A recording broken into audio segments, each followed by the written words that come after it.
അപ്പോൾ guys flower കുറേ ആയിട്ടുണ്ട്. ഇതാ കുറേ ആയിട്ടുണ്ട്. ഇതെങ്ങനെ ചെയ്യാൻ കാണിച്ചു തരാം കേട്ടോ. ആദ്യം ഇത്തിരി പശ അയിമലാക്കിയാട്ടോ വേണ്ടത്. ഈ ഭാഗത്ത് പശ ഇതാക്കിയിട്ടുണ്ട്. എന്നിട്ട് ഒരു എതളെടുത്തിട്ട് ആ പശ ആക്കിയ ഭാഗത്തൊന്ന് ഒട്ടിച്ചു കൊടുക്കുക കേട്ടോ.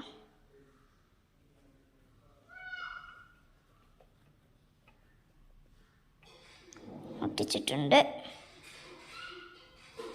അതേപോലെ എല്ലാതും ചെയ്യണം. അപ്പം ഗൈസ് ഫൈനലി ഞാൻ ഉണ്ടാക്കി കഴിഞ്ഞിട്ടുണ്ട് കേട്ടോ. നമുക്ക് കണ്ടാലോ ലാസ്റ്റ് ആയിട്ടുള്ളത്. ഇതാട്ടോ അതിൻ്റെ ബാക്ക്. ഞാൻ ഇതുവരെ എടുത്ത് നോക്കിയിട്ടില്ല. നമുക്കൊന്ന് എടുത്ത് നോക്കാം. ആദ്യം ഇങ്ങനൊന്ന് നോക്കിയാലോ നമുക്ക്. അപ്പം നമുക്കൊന്ന് ക്ലിയർ ആവണില്ല അല്ലേ.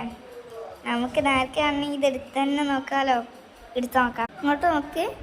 ഇങ്ങനെ നല്ല തെളിഞ്ഞാളുണ്ട്. എന്നാലും റിയാലിറ്റിയിൽ കാണാനായിട്ട് എനിക്ക് നല്ല ആഗ്രഹമുണ്ട്. നമുക്ക് എടുത്ത് നോക്കാം. എന്നടി ഇങ്ങനെ വെച്ച് നോക്കട്ടെ. എനിക്ക് പേടിയാവുക. നമുക്ക് ഇങ്ങനെ തന്നെ എടുക്കാം കേട്ടോ.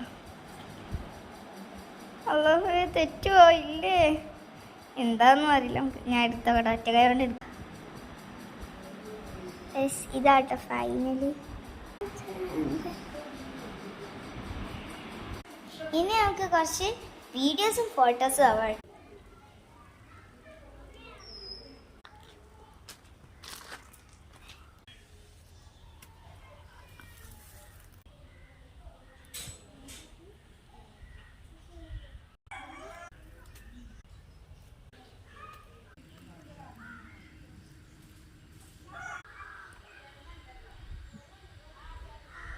അപ്പം ഗൈസ് ഇതുള്ള വീഡിയോ.